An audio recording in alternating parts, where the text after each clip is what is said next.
Thank you very much for the introduction. As you said, today I'll be presenting SCARF, a low-latency block cipher for secure cache randomization. And this paper is joint work with Federico Canale, Tim Güneysu, Gregor, Leander, Yosuke, Todo, and Ueno. So first of all, since this is the first talk in this cache attacks session, let's look at how caches currently work. So caches are usually designed in a set associative manner, which can be imagined as this table-like structure with sets and ways as the rows and columns respectively. And in order to have an efficient index or efficient access of the cache, we use part of the memory address to select the set in which the data will be placed. And then within this set, the replacement policy determines the way in which the data will be placed. So on access, we then just need to figure out the set of the memory address and then compare in all of the ways the tag. Now, probably most of you know that this set associative caches can be exploited for cache attacks. And one of the most common cache attacks is prime and probe, where the attacker fills a cache set with their own data. And for this, they just need to find addresses in their own address space that map in the index bit range. So then the attacker triggers some victim program, which, depending on a secret, may or may not access some secret data or some secret memory address. And after that, when the victim did access that address, one of the attacker's addresses will be evicted, and the attacker can learn this by timing the access to their own addresses. And yeah, this attack is known as prime and probe, and it has been used to leak secret keys from cryptographic code, and also in the context of speculative execution attacks like Meltdown and Spectre. Now, of course, people have worked on countermeasures against this, and one of the measures that constantly comes up is cache randomization. And the goal of cache randomization is to efficiently prevent prime and probe attacks by randomizing the mapping of memory addresses to cache entries. And therefore, we have this randomization function, which is denoted as fk on the slide.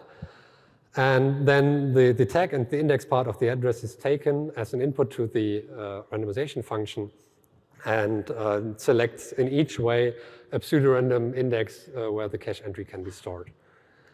Now, then again, the data is stored in one of the candidate entries based on a replacement policy.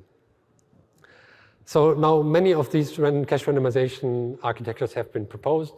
But one thing that is often not covered is what do we use as the randomization function. And this is what we would try to answer with SCARF. So SCARF is short for Secure Cache Randomization Function. And in the beginning, we set ourselves some functional requirements. And the first and most important requirement is low latency.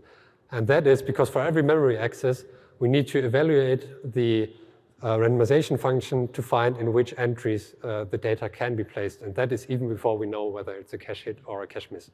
So low latency is key here. Secondly, we want some kind of key dependency, and that is so that there's not a fixed mapping that the attacker can learn and then just adjust their attacks for this, but instead we want them to have to learn the mapping for each new start of the system. Third, given the tag, we want to be able to invert the memory address. So based on the tag that is stored alongside the data and the implicit location of the entry within the cache, we want to be able to reconstruct the memory address. And this is very important for write-back caches. Finally, with SCARF, we will focus on caches with 1024 sets. You will see later why we did this. And in this case, then we need to map a 48-bit tag plus a 10-bit index to a 10-bit randomized output. And of course, the offset bits need to be ignored because they just give an offset within one cache entry. So all addresses with the same tag and index bit must map to the same entry. Now, for the attacker model, the goal of the attacker is to find addresses that do collide in the cache. And therefore, we allow the attacker to observe whether two addresses collide. So the attacker can query the cache with two addresses and learn whether they collide in one of the cache ways.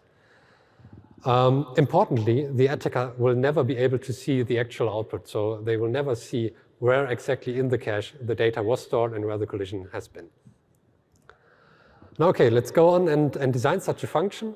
And in the proposals that have been made, you can often read that you should just use a low-latency block cipher, for example, prints.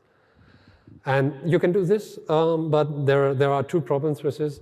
So first of all, virtually all of the block ciphers are 64-bit block lengths. But since we need to cut the offset bits, we now have a 58-bit input. So we need to do some kind of zero padding or padding of the input. And then we will get a storage overhead because the ciphertext will eventually be 64 bits. So we need to store the 6 additional bits as the tag and also increase our comparison logic for the tag comparison. So this is not ideal. What can you do instead? You could just create a 58-bit block cipher, which would solve this problem. But the question is, do we actually need like a block cipher? Because like it's encryption, but the attacker will never be able to see the output. So maybe to optimize more for latency, can we do something that is not as strong as full encryption, but instead more latency efficient and still secure in this context? So then the problem with the 58-bit block cipher and also the same for the 64-bit block cipher is that your attacker model now involves partial ciphertext collisions. So you're interested in whether the ciphertext of two inputs collides in 10 bits of the 58-bit. And this is a kind of weird attacker model, and it's very hard to optimize for latency and argue about the security then. So you could just use a secure encryption scheme, and then it would be okay, but it's not ideal latency-wise. Thus, we went a different direction and created Scarf, which is a 10-bit tweakable block cipher. And what that means is that we have a 10-bit input plus a 48-bit tweak, which is publicly known. So this is, in that case, the tag.